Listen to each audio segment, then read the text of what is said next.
coming to listen. This is a very full room and I didn't expect it, so thank you very much.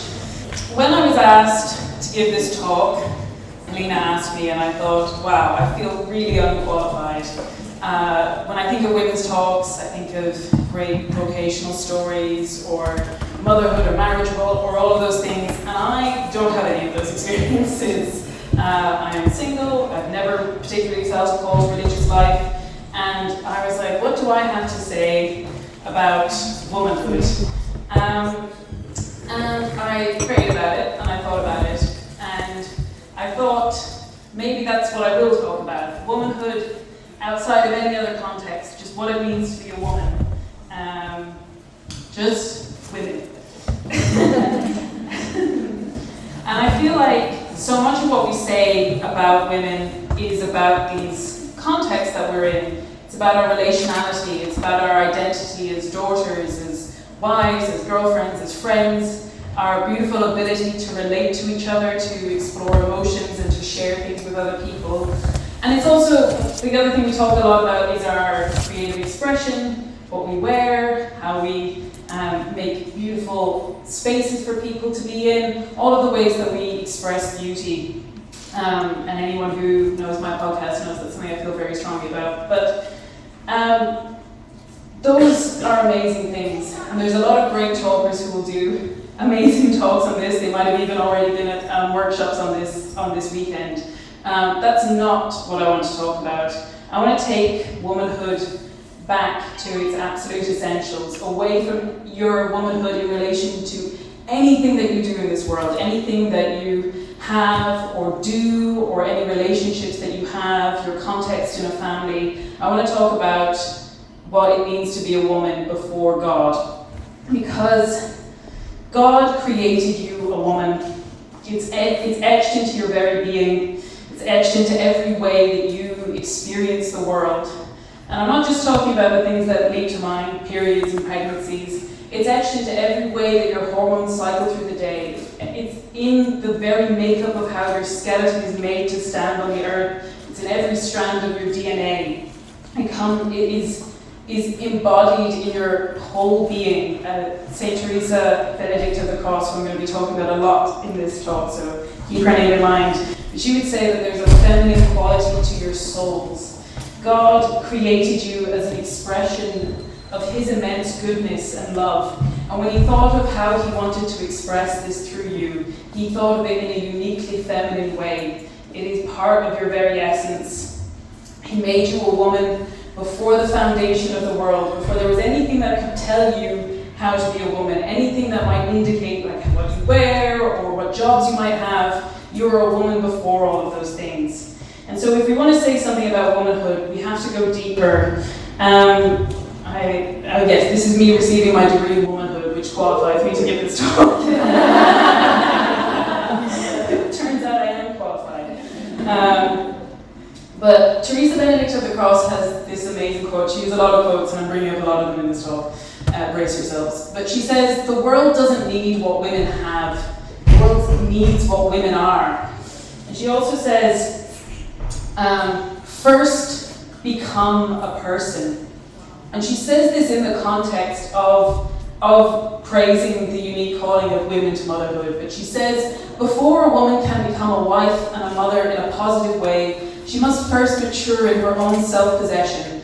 Although a woman longs to love and receive love, she must also become strong enough to be a true gift to another. And I want to explore what that sense of self-possession, that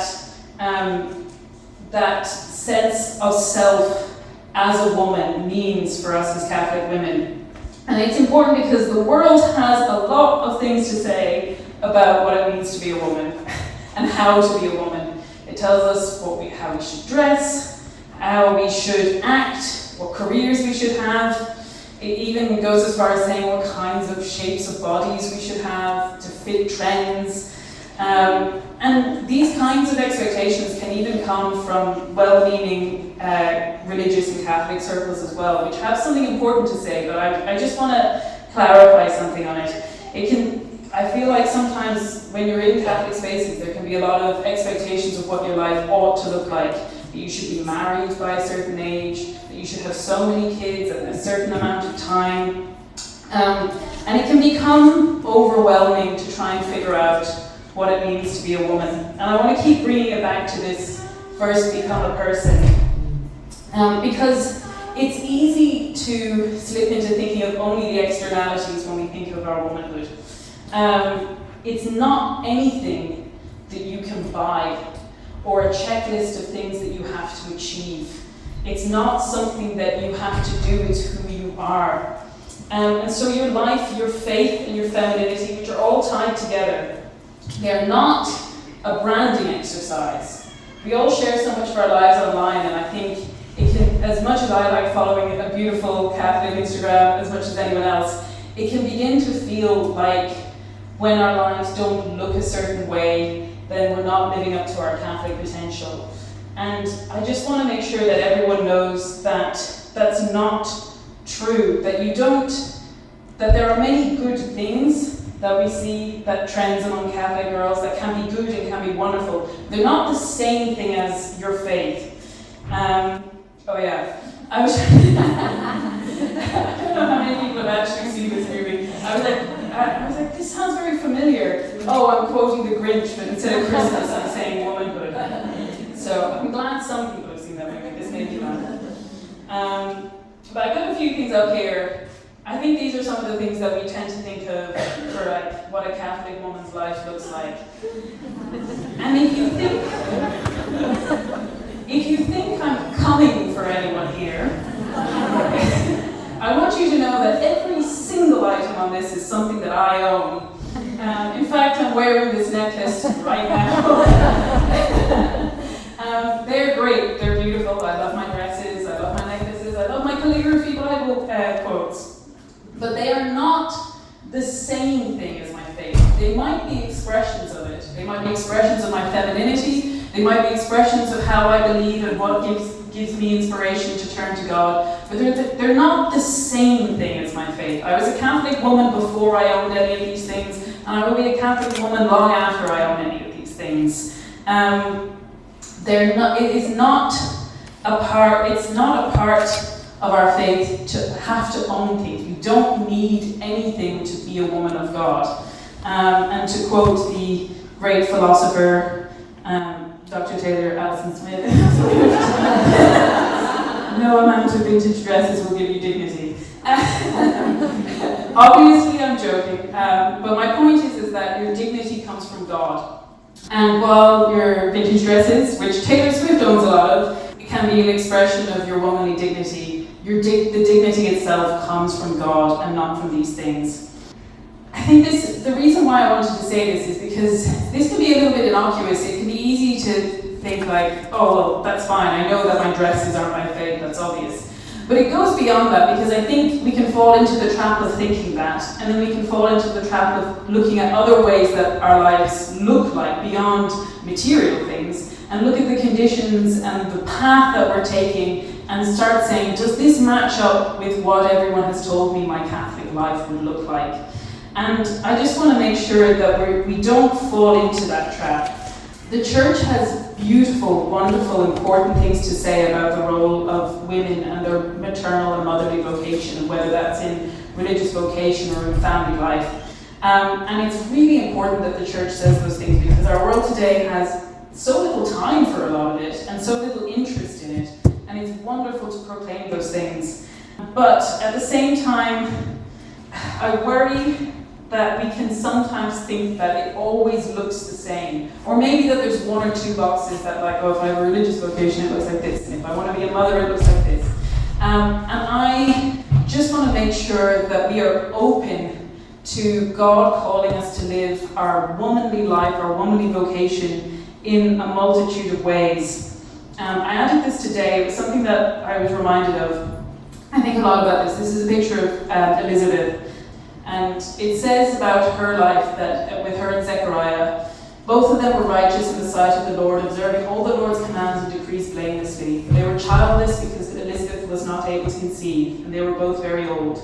And when Elizabeth finds out that she's pregnant with John the Baptist, she says, "The Lord has done this for me. In these days he has shown his favour and taken away my disgrace among the people." And I've always found that very moving, because there's definitely a sense in which Elizabeth is longing for a child because she wants to be a mother. But there's also a sense here in which she feels like the community is looking at her and saying that her condition is a judgment from God. And that's not true. She lived blamelessly in front of the Lord. Her life just looked a little bit different. And in fact, it ended up being probably a bigger adventure than most people would have ever expected. She was the mother of John the Baptist. That's an incredible vocation. So there's not one way to be a Catholic woman. There's not even one way to be a Catholic wife and mother. Yes, you're not required to be a 1950s housewife or a medieval peasant or whatever people on the internet have decided Catholic woman looks like. And I want to let you guys know that a message went out that said that anyone giving a woman's talk in the next 12 months is legally obliged to reference the Barbie movie. And so this is my Barbie reference. There is no stereotypical Barbie. You are not being asked to get back in the box. Because the thing that we find in faith is not that we become more the same, or that our lives become more the same, but actually when we follow God, our lives become more unexpected. God doesn't tend to follow social conventions. He usually stretches out our expectations. And so I thought I would take the example of the women that I read and pulled quotes from for this talk. And I thought I'd do a little bit of a case study on them. I'll go through them pretty quickly, don't worry. But these are the 4 women. And I picked them because they're all incredible Catholic women. They're all from the 20th century. Sometimes I feel like it's amazing to get inspiration from the saints, but when they're so far in the past, it can feel like, how could their lives possibly relate to mine? My life looks nothing like a nun in Renaissance Florence, or whatever. And so I wanted to pick some women that you could see the faces of in photographs. And they all had incredibly profound, faith-filled lives, and they all lived lives that were pretty unexpected. So I'll start with, since I've quoted her so much, I'll start with St. Teresa Benedict of the Cross, who was also known as Edith Stein. That was her birth name. And her feast day was actually on Wednesday, so I think she's kind of a patron saint of this talk. She was born into an Orthodox Jewish family in Poland, but by the time she was a teenager, she considered herself an atheist, which I think is a trajectory a lot of us can recognize.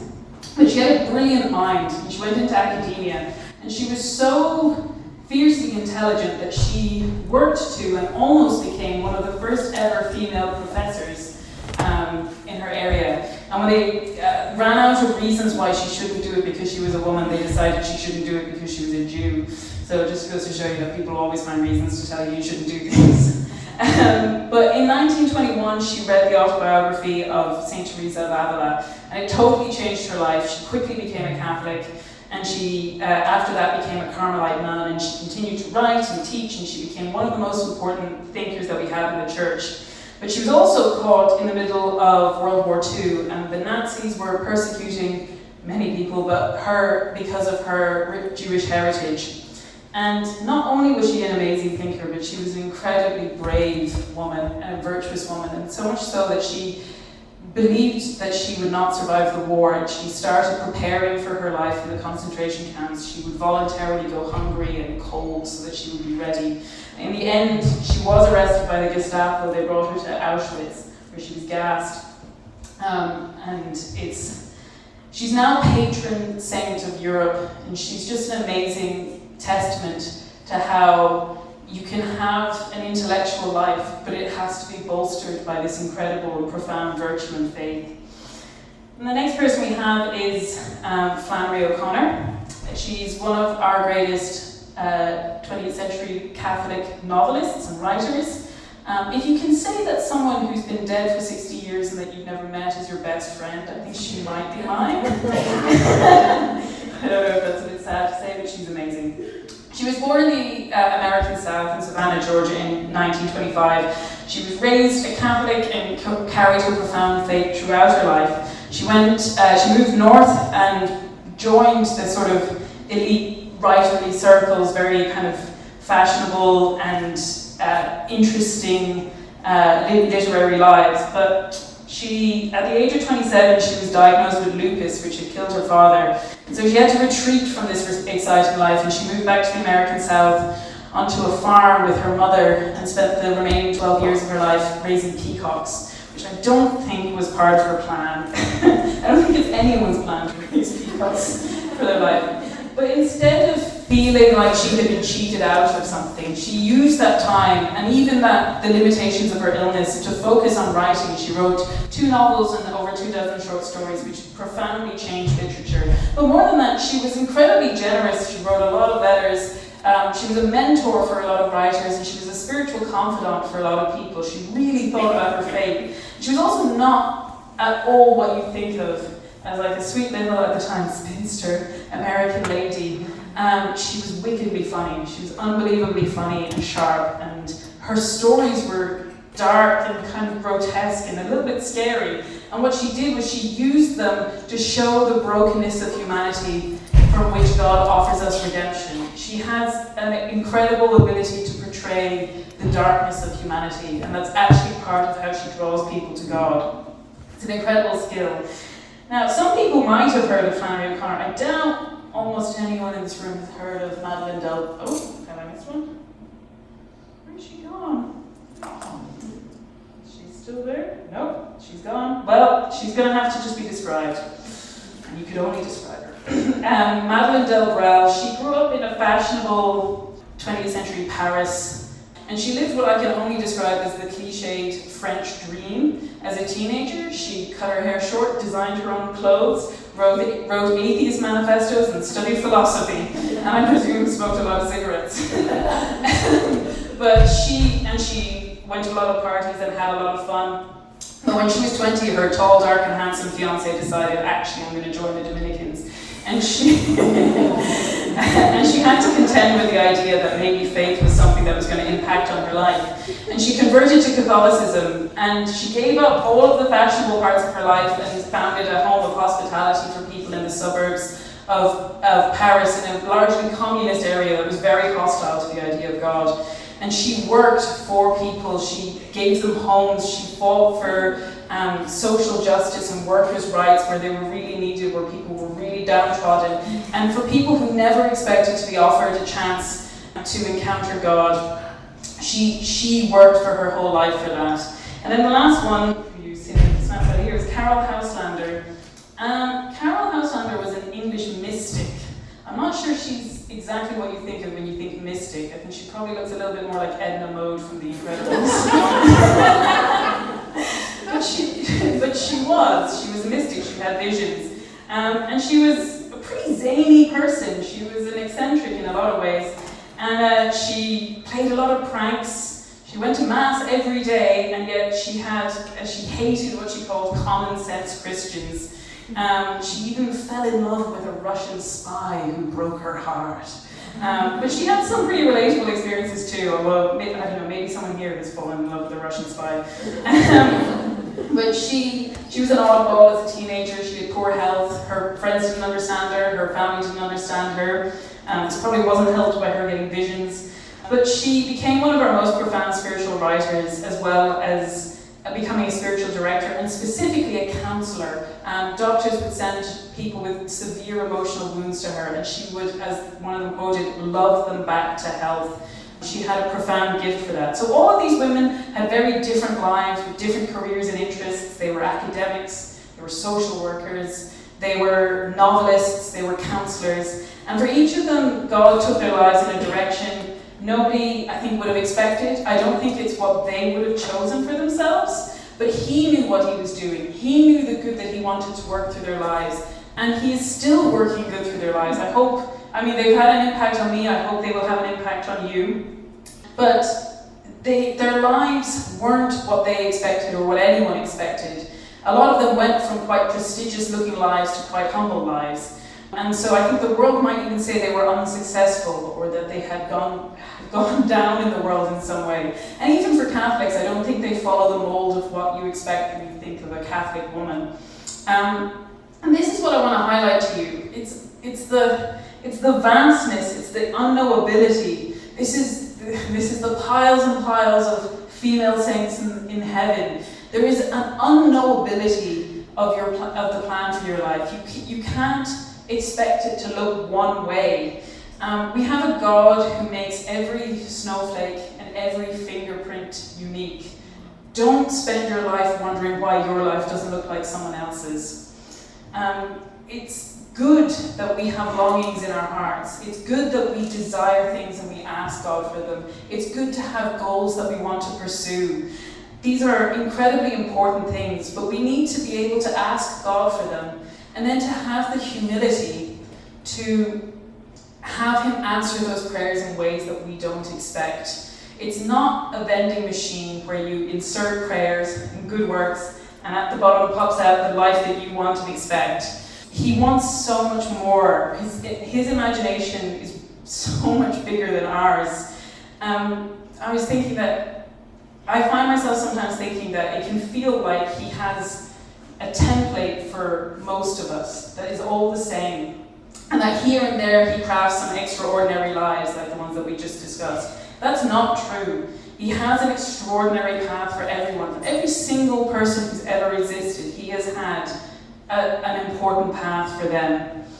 And so, what does this mean for us as women? What do we have to take on to realize this for ourselves? And I think, to me, it comes back to, in order to be the woman that God wants us to be, it's important that we become the person that God wants us to be. Remember that first quote, first become a person? That's not a vague statement of like, I don't know, just become born. It means to be fully integrated, to be fully alive, to fully realize what God wants for us. And that starts with becoming holy. When we're holy, we're realizing God's vision for ourselves. And that vision He has for us will be a womanly vision for us because He created us as a woman from the very beginning. We don't have to worry so much about the externalities because if we're being holy, we are being exactly who God wants us to be. And that starts with prayer, it starts with the sacraments, it starts with making friends with people who want what's truly best for us. And it starts with a conscious effort to start now. Holiness is not something you acquire at the end of your life. It's not something that you should wait until the conditions are more favorable. There is no situation in your life which will make you holy. Getting married won't make you holy. Having kids won't make you holy. For our sisters here, joining a convent won't make you holy. What I mean is, nothing can force holiness on you. There's not a situation that you can put yourself in that will automatically make you holy. It starts with you resolving to begin now. And what does that look like? I think a lot of us think instantly that holiness is just following a set of rules. And that's not a terrible thing to begin with. I think when we're beginning, we all need a framework of how to begin and what to do. When we're starting out, it's really good to get familiar with the rules. And we should have people that we trust to guide us and show us the way and give us some framework for how we're meant to proceed.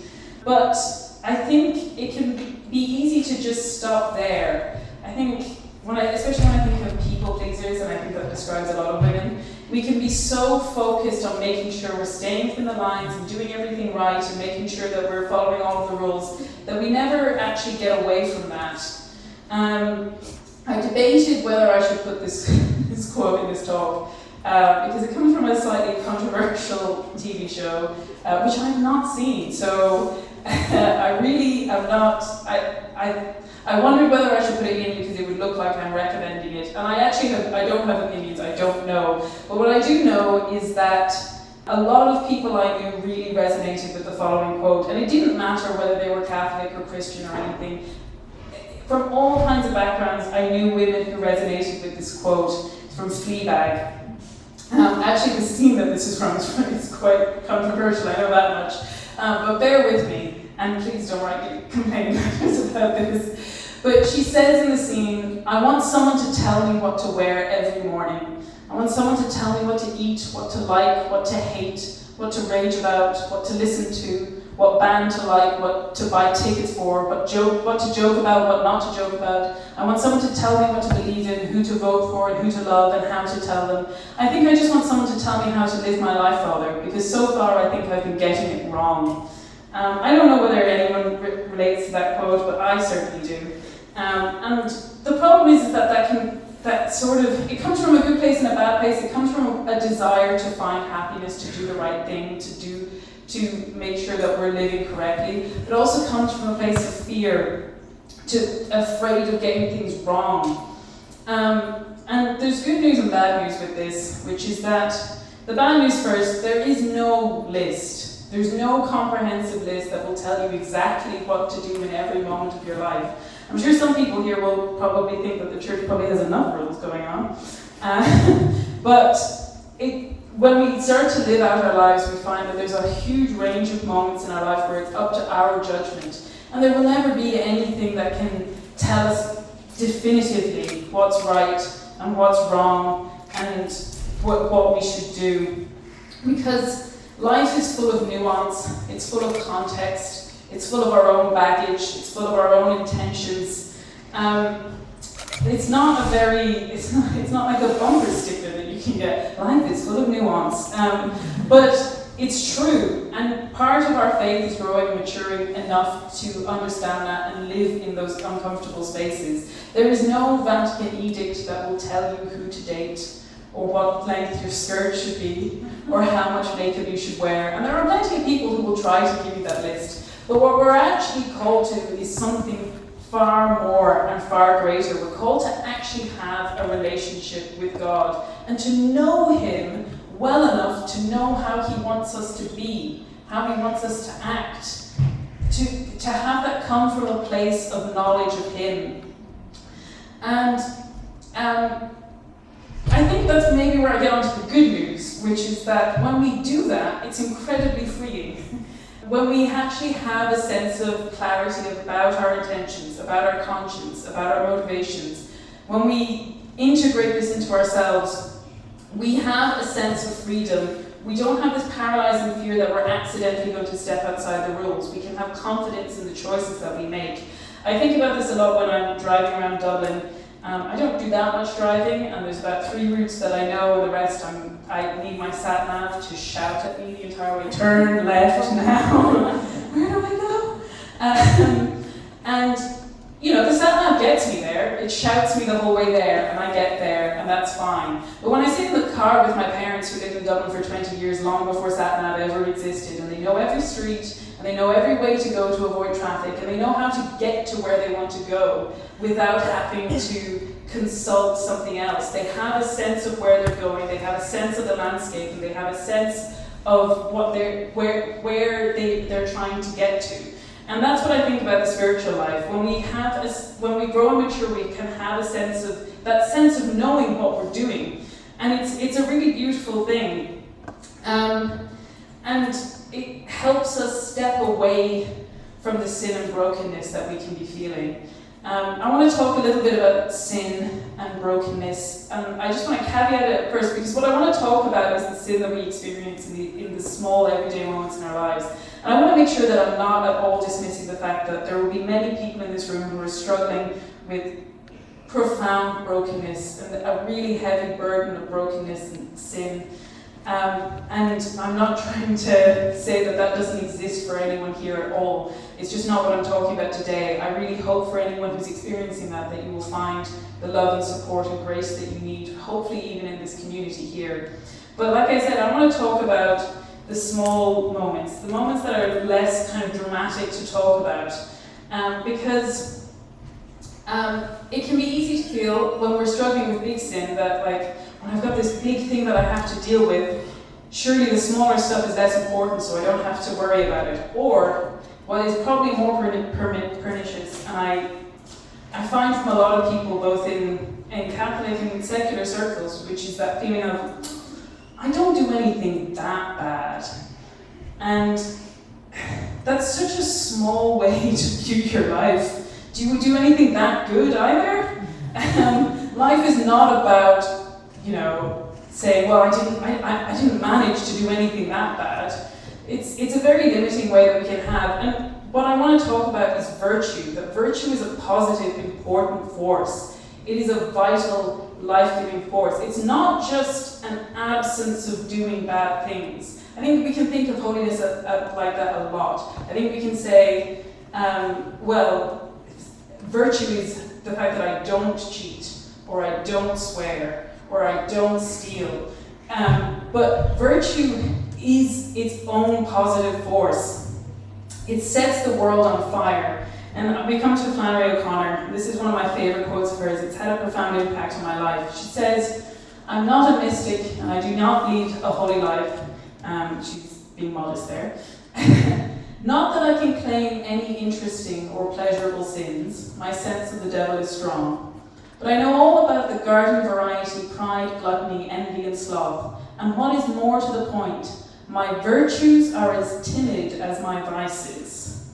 And that phrase has really stuck with me. What does it mean to be timid in your virtues? And what does it mean to be bold in them? What does it mean to be courageous in them? What does it look like to live out courage and wisdom and hope and charity? And what does this timidity mean? To me, the timidity is the exchanging of these true virtues for more worldly virtues, like likability and respectability, and even how much we fit in. We have to consider being virtuous in those small moments where it's so much easier to let it pass by because no one will notice if we don't. Are we courageous enough to call out people when they're gossiping? Are we willing to be excluded because we won't go along with things that we know are wrong? And when I say we need to think about these small moments, I also want to highlight, I don't want people to fall into a sense of paranoia that you have to scrupulously go over every second, am I doing the right thing now? Am I doing the right thing now? I do want you to breathe virtue into every moment of your life, but I don't want you to get fixated on this kind of perfectionism. And I think it's something that I see in a lot of women, myself included. This perfectionism, which ultimately confounds us because it leads to two things. It either leads us being burned out because we're stressing so much about everything, or it leads us to be discouraged and to say, well, I failed 700 times before, why would I think I could succeed on the 701st time? And that's neither of those things is what God intends for us. God loves us so deeply that he wants us to be able to rest in him. I think about Martha, Busy, and Mary resting at his feet. When he wants us to be able to rest and not panic all the time, but at the same time, he wants us to live up to our potential. When we love people, we know this in our own lives, when we love people and we know that they're not living up to their best version of themselves, we want them to be better.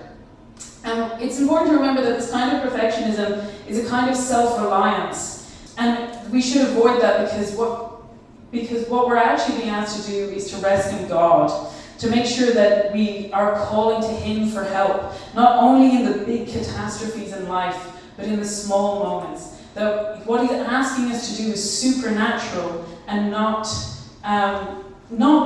the expectations that we would ever set for ourselves because they're so unrealistic. And they are unrealistic until we start asking God to help us through them. We should have a sense of humor as well about ourselves, about our ability to mess it up yet again. And then we need to go and confess it to God. I hope everyone here has been to confession. I really encourage it. I would encourage making it a habit. But I just think that we need to make sure that we pick ourselves up and get back to the business of trying, because that's what God is asking us to do. And it requires doing this over and over again in small ways. I think a lot about when I had to get knee surgery a couple of years ago, and the worst bit was being sent to physio afterwards, because it was, not because it was hard, because it was so boring. It was like, stretch your knee out, hold for 10 seconds, 20 times, 3 sets, twice a day. I honestly would have been rather they told me to climb a mountain, because there was just no gratification. There's no sense that you've achieved anything at all. But I stuck at it as best I can, much like sin in my life. I was not perfect with my physio exercises either, but I did it well enough to get back walking. And my determination to stick at that was what allowed me to do many other things in my life. It impacted everything that I do.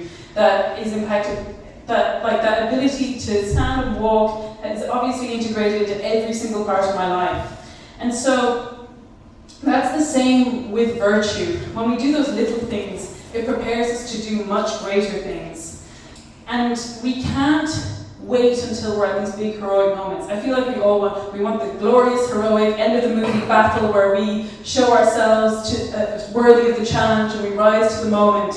But it begins with those small moments, and we don't get to skip ahead to those challenges. So this is Madeleine Delbrel. She says, "We are waiting for our passion, but it does not come. In its place there come small patiences. Patience is those small pieces of the passion whose job it is to kill us gently for your glory, to kill us without our getting the glory. From dawn they come to greet us, our nerves either too much on edge or too numb. It is our disgust with our daily ration of life, and the neurotic desire for all that is not ours. This is the way our patiences come, in serried ranks or single file, and they always for to remind us of the fact that they are the martyrdom for which we are preparing, and scornfully we let them pass by. We shouldn't disdain doing the right thing because we think it's too small to matter, because actually every moment that we choose to do the right thing is of cosmic importance. It's the battle for good and evil in our souls. And as women, this is actually our calling to battle evil.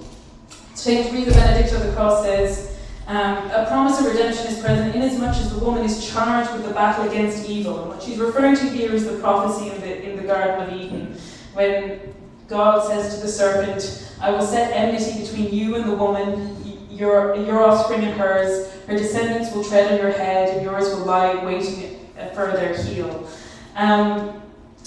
In some ways, we believe this to have been fulfilled in Our Lady. Our Lady was the one who brought Jesus into our world, and hence defeated the plans of Satan. But this is a prophecy, inasmuch as we are all called to be Our Lady. We are all called to follow in her footsteps and be as much as we can like her. And that this includes battling evil. And we can all be like Our Lady. This is all part of our path. And if you have ever sat in prayer and wondered, well, what is Our Lady like and how can I be like her? There's a reason why in the Gospels we don't get a clear vision of her personality, which I'm sure she had.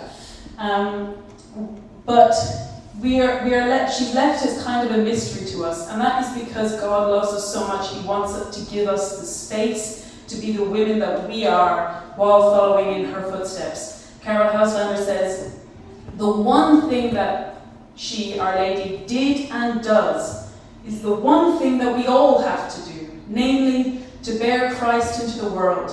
Christ must be born from every soul, formed in every life. If we had a picture of Our Lady's personality, we might be dazzled into thinking that one sort of person could form Christ in himself, and we should miss the meaning of our own being. God so highly values the distinctiveness of the womanhood that He has given each and every person in this room, our unrepeatability, our unique beauty, our personalities. He has called us to follow in the footsteps of Our Lady, but He has given us the space of a universe to fill that with our own distinctive mark.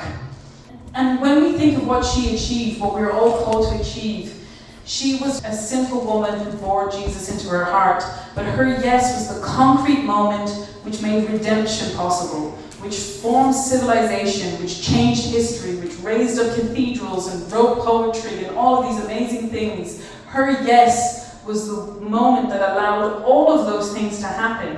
And we can bear that out in our own lives as well, those incredible history-changing, monumental, God-fearing paths that we can follow.